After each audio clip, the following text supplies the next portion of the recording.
इंदौर के पलासिया थाना क्षेत्र के मनोरमागंज में रिटायर्ड इंजीनियर की हत्या के मामले में पुलिस ने नया खुलासा करते हुए 5 लोगों को आरोपी बनाया है, जिसमें पुलिस ने 4 आरोपियों को गिरफ्तार कर लिया है।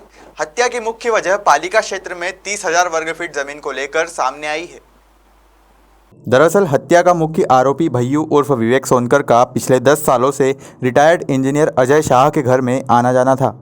पिछले 10 सालों में विवेक ने अपने साथियों के साथ मिलकर अजय शाह पर इतना भरोसा बना लिया था कि घर की हर एक बात आरोपियों को पता रहती थी। रिटायर्ड इंजीनियर की कोई भी संतान नहीं थी। ऐसे में विवेक को यकीन हो गया था कि उनके जाने के बाद उनकी संपत्ति उसकी हो जाएगी और इसी संपत्ति पर कब्जा करने के लिए उसने अपने साथियों के साथ मिलकर रिटायर्ड इंजीनियर अजय शाह को मौत की घाट उतारने का प्लान बनाया। डीआईजी ने प्रेस कॉन्फ्रेंस में हत्याकांड का खुलासा करते हुए बताया कि 5 लोगों को आरोपी बनाया है, जिसमें से 4 लोगों को गिरफ्तार कर लिया गया है। पिछली 12 तारीख को एक बड़ी ही सनसनीखेज घटना हुई थी पलासिया थाना क्षेत्र में, जिसमें एक 62 वर्ष के व्यक्ति जो कि अपने घर में यहाँ पर रहते थे, उनके साथ उनकी पत्नी रहती थी, उनके कोई बच्चे नहीं थे, उनकी बड़े ही निर्ममपूर्ण तरीके से हत्या कर दी गई। घटना शाम को हुई, लेकिन घटना को पता करने में उनके घर के परिजनों को भी पता लगने में लगभग 5 घंटे लग गए थे। ये घटना इसलिए चुनौतीपूर्ण थी कि इसमें घटना का तरीका, घटना के समय जिस तरीके से उसके पीछे जो कारण थे, वो चीज़ें बड़ी महत्वपूर्ण थी। पुलिस की पूरी टीम ने जब उसमें काम किया और प्रारंभिक स्तर पर जानकारी ली, तो उसमें पाया गया कि कुछ ऐसे लोग घर में आए थे जो कि पिछले 10 सालों से उनके घर के सदस्य की तरह थे। उसमें एक व्यक्ति जिसका नाम भय्यू था, वो लगातार पिछले 10 वर्षों से एक घरेलू सदस्य के रूप में घर में आता जाता था। उसकी जो दादी थी, पिछले 10 वर्षों से उस घर में लगातार काम करती रही थी। इन सब चीज़ों के कारण इन लोगों ने उस परिवार का विश्वास अर्जित किया।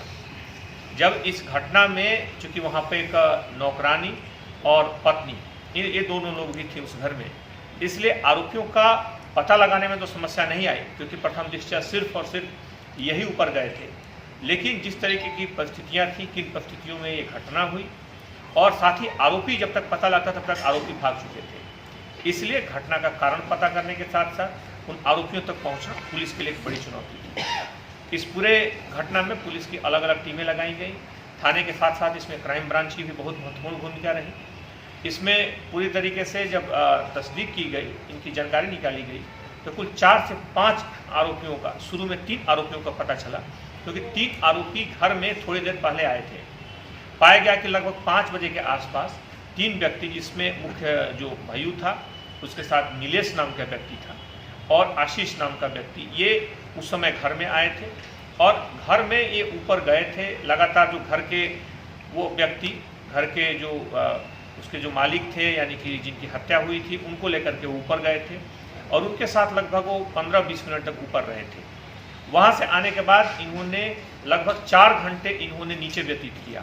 4 घंटे इन्होंने उसी घर में अपना व्यतीत किया और उस दौरान यह बहाना बनाते रहे कि ऊपर टंकी की सफाई कर रहे हैं। 2 चीज़ों से इस बात का अंदाज़ा लगाया जा सकता है कि उनको उस घर का कितना विश्वास हासिल था।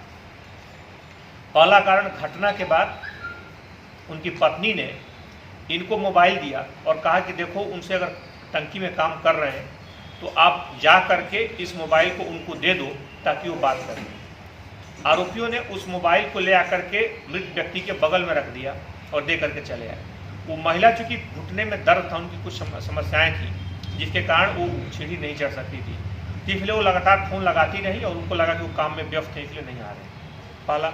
दूसरा कि घटना के बाद लगा 3-4 घंटे वो घर में ही बैठे रहे, यानी कि इन लोगों ने अंत तक इस बात का थोड़ा भी शक नहीं था कि आखिर ये घटना क्यों हुई या इस तरह की घटनाएं कर सकते हैं।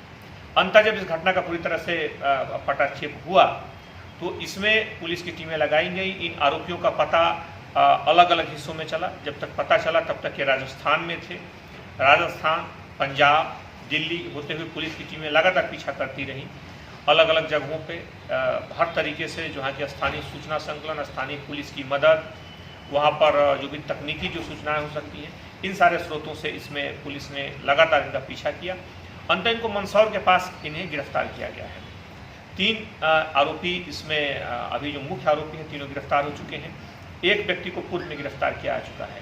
कुल 4 आरोपी इसमें गिरफ्तार हुए हैं, जिसमें वो तीनों हैं जिनकी सबसे महत्वपूर्ण भूमिका इस पूरे हत्याकांड में रही है। जब आरोपियों से पूछताछ की गई तो उसमें सबसे जो महत्वपूर्ण बात सामने आई कि ये दोनों लोग जो थे, इनका नाम से वो घर था और साथ ही साथ इनके पास लगभग एक बड़ी संपत्ति थी जो पालदा इलाके में थी, लगभग 30,000 स्क्वायर फीट की एक ज़मीन थी। इन दोनों मुद्दों को लेकर के इनके दिमाग में था, चूँकि ये घर में रहते थे, घर की हर बातें इन्हें पता थी, इसलिए इनके दिमाग में था कि अगर हम इनसे कुछ कागज़ लिखवा लेंगे या फिर इनके एक पारिवारिक सदस्य के रूप में रहने लगेंगे और ऊपर के जो 5 पोस्टर्स के रूप में चलाने के नाम पर अगर हम लेते हैं तो इससे हमारा एक कब्जा हो जाएगा, एक आधिपत्य हो जाएगा और बाद में इनकी अगर डेथ हो जाती है तो डेथ के बाद फिर इस पर हम दावा कर सकते हैं, क्योंकि इनका कोई भी वारिस नहीं है। इसको ध्यान में रखते हुए इन लोगों ने पूरा प्लान किया।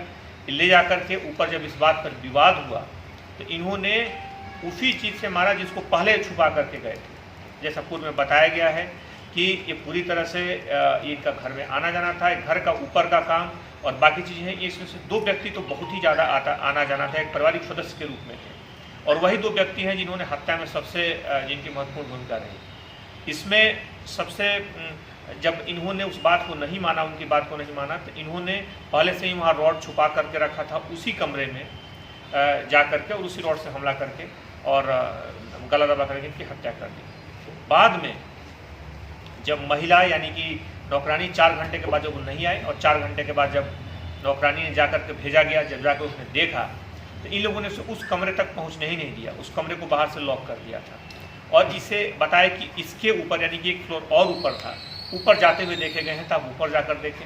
जब ऊपर उनका जाना हुआ उस दौरान इन लोगों ने वहाँ पहुँचने के बाद उसके साथ भी तकिए से गला दबा करके, चेहरा ढक करके उसकी भी हत्या करने की कोशिश की।